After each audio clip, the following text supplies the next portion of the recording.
आज हमारे लिए एक और स्पेशल दिन है।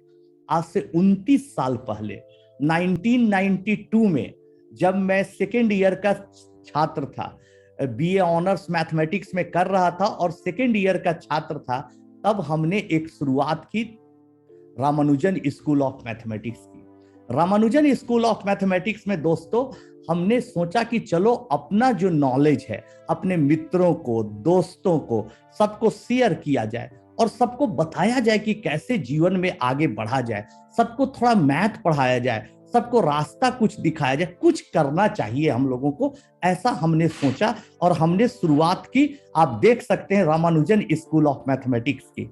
इसकी शुरुआत हमने 10 अगस्त 1992 को की, लेकिन पहला जो क्लास लिया, जिस तस्वीर को आप देख रहे हैं, वो था 15 अगस्त 1992। तो आज हमारे जीवन का टीचिंग का 29वां साल गिरा भी है। यह भी अपने आप में एक बहुत अद्भुत बात है।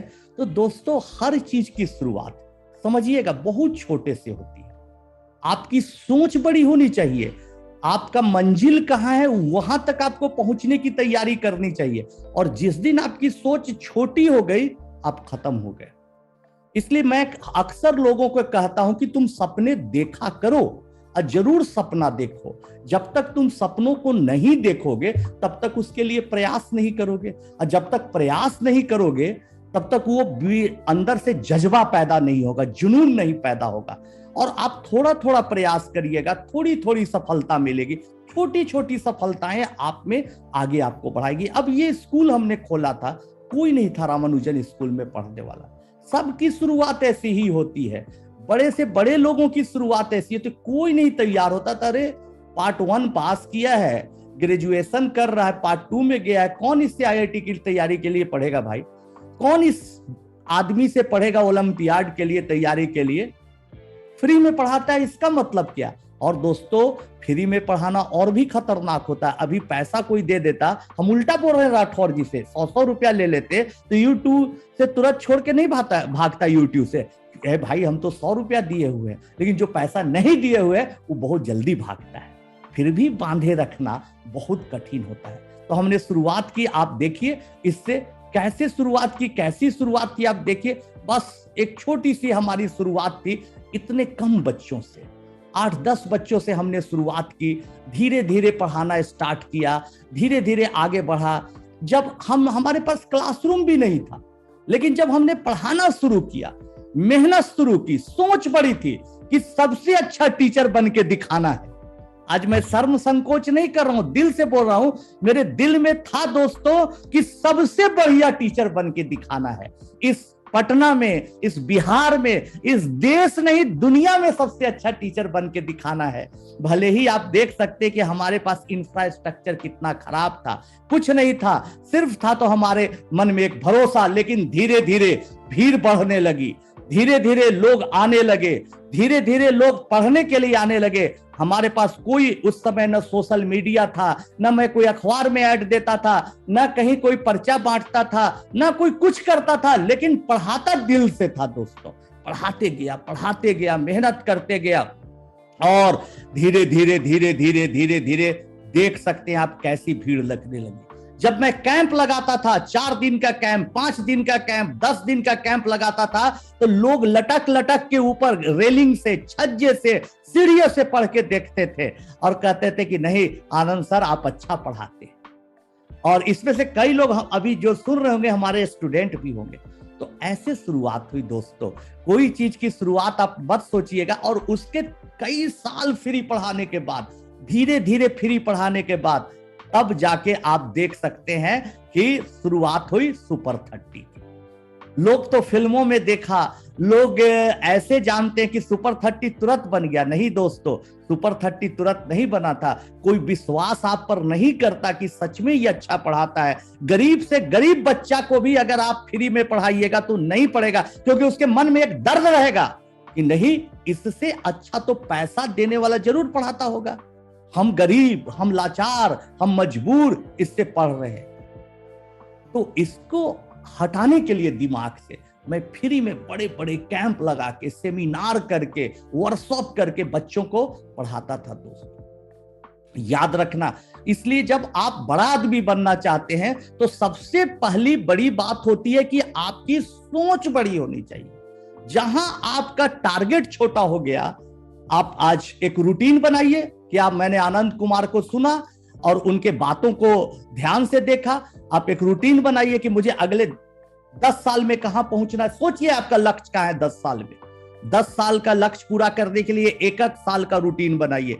1 साल के रूटीन के लिए हर महीने का एक टारगेट फिक्स करिए, हर वीक और हर दिन का करिए।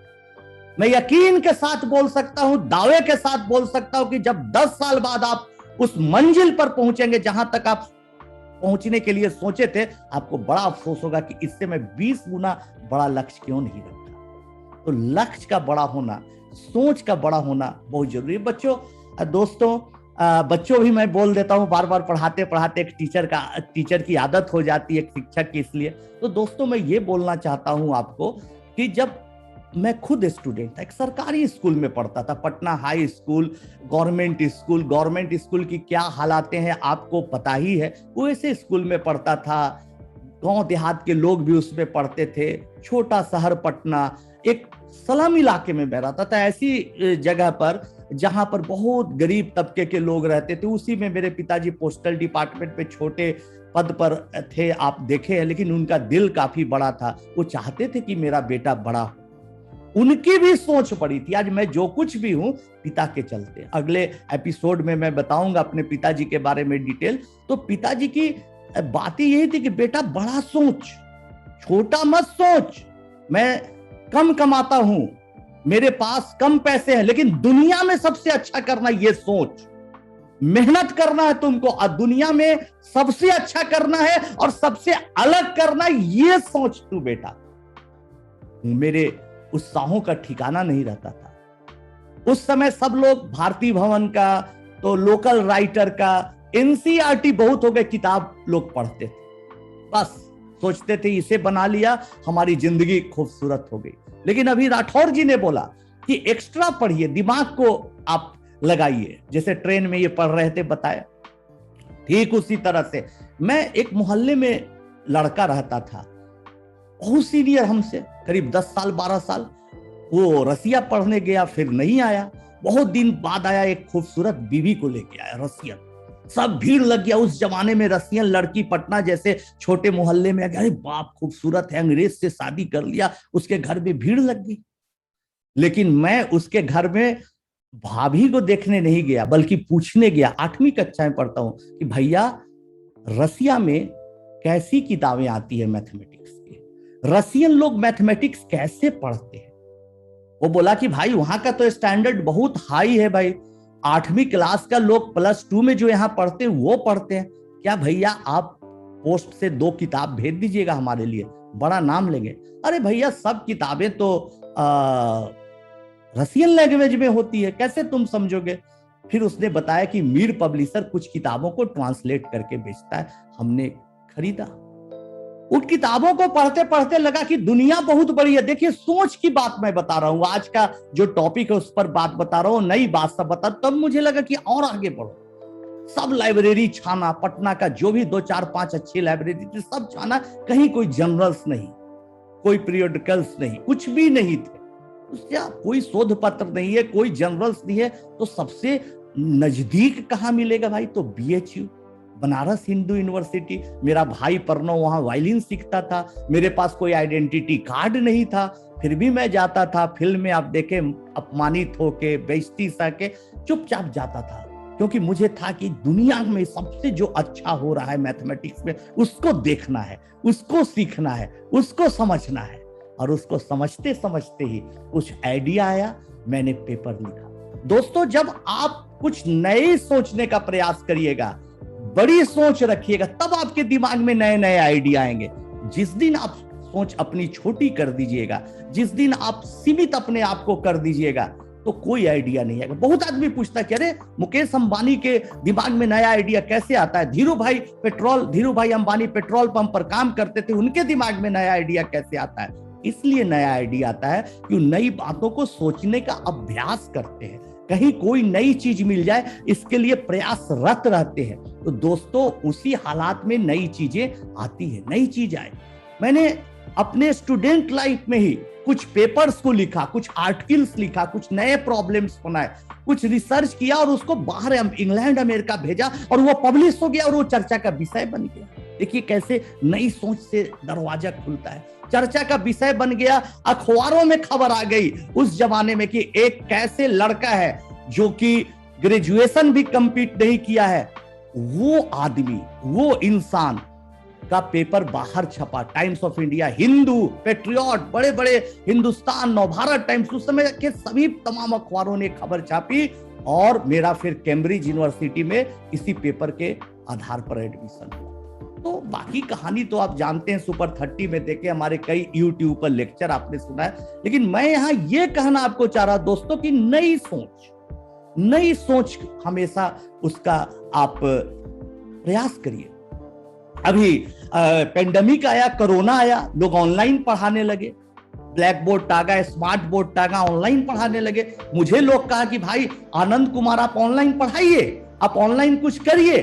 हमने कहा नहीं, हमको कुछ नया सोचने दो। जो लोग कर रहे ठीक उसी स्टाइल में, ठीक उसी तरह से मैं ऑनलाइन आऊंगा, तो फिर आनंद कुमार होने की वजह क्या? फिर लोग मुझसे उम्मीद करते कि कुछ नया देगा, कुछ लाके सनसनी मचाएगा, लोगों का उत्साह बढ़ाएगा। जो कभी मैथ नहीं पढ़ा है, जिसको मैथ देखकर डर लगता है, वो भी मैथमेटिक्स जानने लगेगा। ऐसा कुछ पढ़ाओ। तो वाइफ बोली अरे भाई कुछ जल्दी करिए। अब कि नहीं, हड़बड़ाइए मत, हमेशा धैर्य का फल, पेशेंस का फल मीठा होता है। और दोस्तों मैं कुछ ना कुछ नया कर रहा हूं, आने हो सके 2 महीने, 4 महीने, 6 महीने, साल भर लगेंगे जब, लेकिन ऑनलाइन में पढ़ाऊंगा तो मेरा यकीन है कि आप लोगों के, आपके बच्चों को जो भी सुन रहे हैं, पसंद जरूर आएगा। तो मेरे पूछूं आपसे, बुरा ना माने।